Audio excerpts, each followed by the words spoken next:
ভালোই না, খুবই পুরো ভিক্টোরিয়ার সামনেটা কতটা লাইন ধরে ধরে সবাই আসছে ঘুরতে। যে আমি বরাবর ভীষণই ভালোবাসি, তাই তো আমি যখন কন্টিনিউ কলকাতাতে বেশি দিন থাকি আর ও যখন ছুটি নিয়ে আসে, হয়তো 2 দিন 1 দিনে ছুটিতে আসে, তখন কিন্তু আমরা আর বাড়িতে থাকি না, এইভাবে ঘুরতে চলে যাই কলকাতার যত সুন্দর সুন্দর জায়গাগুলো আছে সেগুলোকে দেখার জন্য। তো তার মধ্যে আজ গিয়েছিলাম ভিক্টোরিয়াতে। তো রাধে রাধে বন্ধুরা, সকলে কেমন আছেন? আশা করছি সকলে খুব ভালো আছেন। তো প্রথমে বাড়ি থেকে বেরিয়ে বাস ধরে এবার কিন্তু ভিক্টোরিয়াতে চলে এলাম। এসেই দেখুন টিকিট কাটার জন্য কতটা বড় লাইন। সেদিন যে এতটাই ভিড় ছিল, বাসে যেমন ভিড়, ট্রেনে তেমন ভিড়, মেট্রোতে তেমন ভিড়, সব জায়গায় ভীষণই ভিড়।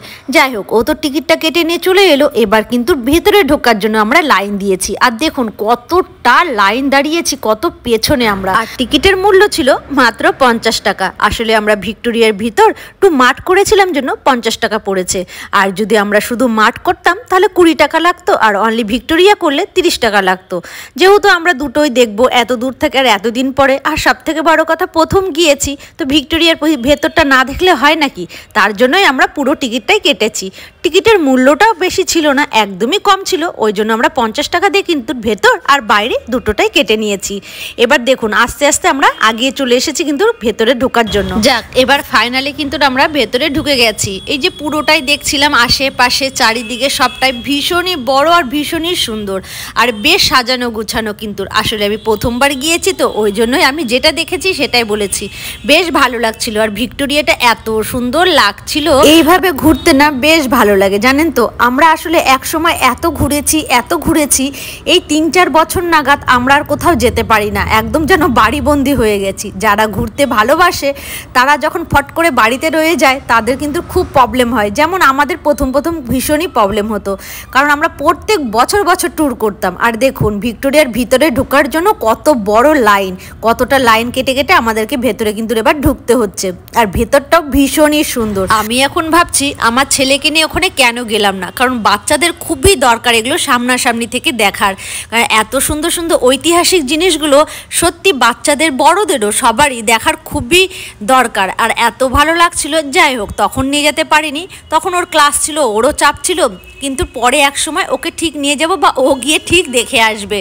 এখানে আমাদের পুরো ঐতিহাসিক জিনিসগুলো সম্পূর্ণটাই আছে, বেশ ভালো লাগছিল জানেন তো। এবার আমার মনে হচ্ছে যে যাক, এই 3-4 বছর বাইরে কোথাও ঘুরতে পারিনি, একদম সবাই বাড়িতেই ছিলাম কিছু প্রবলেমের জন্য, ছেলের পড়াশোনার জন্য, ওর ফিউচারের জন্যই।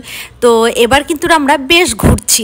যাই হোক, ছেলে দাঁড়িয়ে গেলে একবার বা ভালো কিছু হয়ে গেলে তখন আবার আমরা আগের মতন শুরু করতে পারবো, বছর একটা করে ছোট্টখাট্টো ট্যুর করতে পারবো।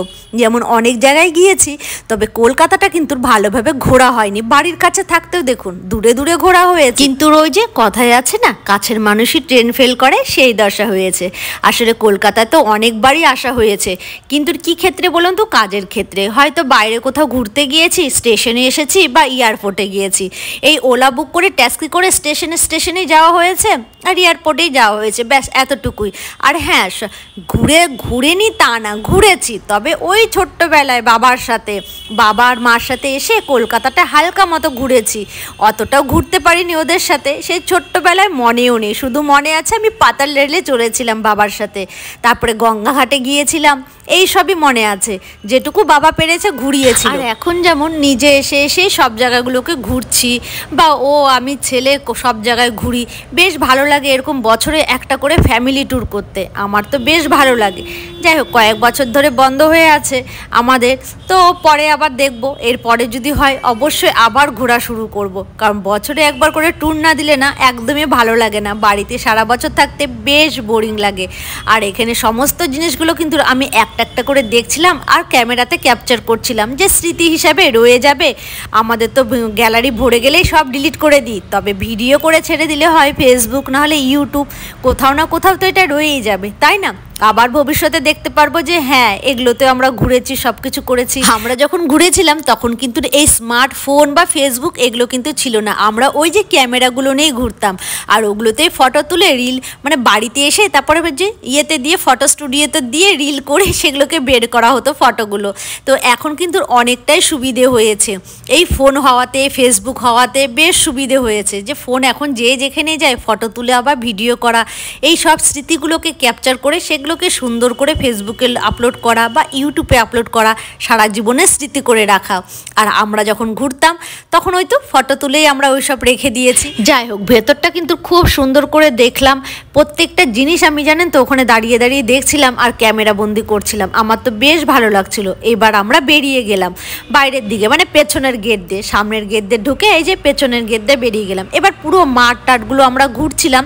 ওখানে একটা জিনিস আমার বেশ ভালো লাগলো, অনেকেই দেখি ফ্যামিলি নিয়ে গিয়েছে খুব সুন্দর টাইম স্পেন্ড করার জন্য, যেটা আমার কাছে ভীষণই ভালো লেগেছে। অনেকে হয়তো স্বামী স্ত্রী দুজনায় সার্ভিস করে, ফ্যামিলিকে সময় দিতে পারে না, বাচ্চা কাচ্চাকে সময় দিতে পারে না, তারা কিন্তু সুন্দর মাঠের টিকিট করে ওখানে ছোট্ট এই যে এইভাবে বেড কভার পেতে নিয়ে রান্নাগুলো বাড়ি থেকেই করে নিয়ে গেছিলো, সুন্দর করে ফ্যামিলির সাথে খাওয়া দাওয়া।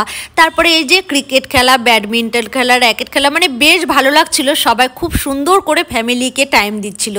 আবার অনেকে বার্থডে সেলিব্রেশন করছিল খুব সুন্দরভাবে। আমার তো বেশ ভালো লেগেছে। ওখানে গিয়ে মনে হচ্ছিল যে পুরোটা দিন থাকতে পারলে বেশ ভালো হতো। ওইভাবে আমরাও যদি জানতাম আগে থেকে তাহলে হয়তো আমিও বাড়ি থেকে কিছু খাবার নিয়ে গিয়ে ওখানেই বসে খেতাম। যাই হোক, তারপরে বাইরে এসে একটু ফল খেলাম, তারপরে খেয়ে নিলাম একটা পাপড়ি চাট, কারণ খিদে পেয়ে গেছিলো। অনেকক্ষণই তো হয়েছিল ঢুকেছি, এই ভিড় ভাট্টার মধ্যে লাইন দিয়ে ঢুকতে ঢুকতে বেশ দেরি হয়ে গেছিলো। তাই বাইরে এসে, কারণ আমি তো আর জানতাম না ওখানে ওইভাবে খাবার নিয়ে যাওয়া যায়, একটু বসে টাইম কাটানো যায়, সবাই খাওয়া যায়। এবার যখন জেনে গিয়েছি এর পরের বার গেলে অবশ্যই ওরকম আমিও করব, একটা সুন্দরভাবে বাড়ি থেকে খাবার নিয়ে যাব কিছু করে, আর ওইভাবে ওখানে মাঠে বসে থেকে একটু টাইমটা কাটাবো। যাই হোক, তারপরে কিন্তু আমরা মেট্রো স্টেশনে চলে এলাম। ওখান থেকে কাছে মেট্রো স্টেশন, তো তাই ভাবলাম মেট্রোতে করেই যাওয়া যাক। তবে মেট্রোতে করে এসে আমরা দমদমে নেমে গেছিলাম। এই দেখুন মেট্রোর টিকিটগুলো কি ভালো লাগছিল না? আমি এখন বলি বাবা কি সুন্দর কিউট কিউট টিকিটগুলো, গোল গোল ছোট্ট ছোট্ট, আমার তো বেশ ভালো লাগছিল। যাই হোক, এবার মেট্রো থেকে বেরিয়ে ওখান থেকে আমরা আবার লোকাল ট্রেন ধরে নিয়েছি মানে দমদম স্টেশন থেকেই। তাহলে বন্ধুরা, আমরা এভাবে ট্রেন জার্নি করে, বাস জার্নি করে বাড়িতে আসি। আপনারাও ভালো থাকুন, সুস্থ থাকুন, আর আমার ভিডিওগুলোকে ভীষণ এনজয় করুন। আবার নেক্সট ভিডিওতে দেখা হবে। রাধে রাধে।